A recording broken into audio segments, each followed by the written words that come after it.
I actually started yoga at university, but really got involved more seriously just as I finished in 1986. And then over in the 90s, really, I started developing my teaching, and from 2003 we've been working with Sadhanamala.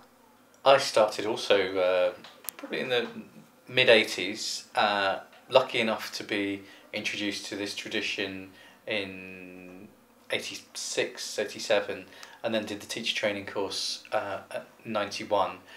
Went to India and studied with Desikachar in 1990, which was the first of three further visits to India, and then during the 90s we had Desikachar coming over to England maybe 5 or 6 times, and I was very involved in his visits to the UK then. So yeah, really for the last 10 years I've been working pretty much solely in yoga, but 25 years or so since I started. Very coincidentally, Dave and I Dave finished a contract and I took a year's sabbatical, and we just decided, well, why don't we run some retreats together? And in that first year we ran 5 retreats, which were really, really great fun. It was just really good fun to be working together.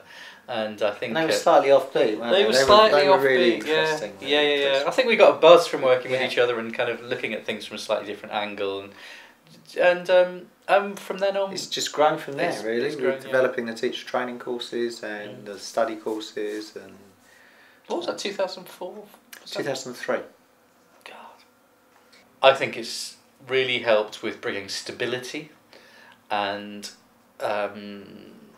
groundedness. I think it's really... People talk about flexibility, but groundedness is really...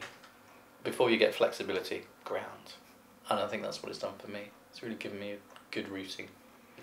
The most basic reason I started was I had a back problem, and within three to 6 months, yoga sorted that out. So that was a very practical reason for starting. Since then, I think it's given me a real way to understand myself and really just to relate to the world and the people around me in a much more healthy, I'd say healthy and a more sane way. Sometimes what happens is it's like you lose something. You think, where did I put that? And sometimes that can happen with your practice. You can lose your practice, and you can go for a day and then 2 days, and then that turns into a week, and you think, God, I haven't practiced for it.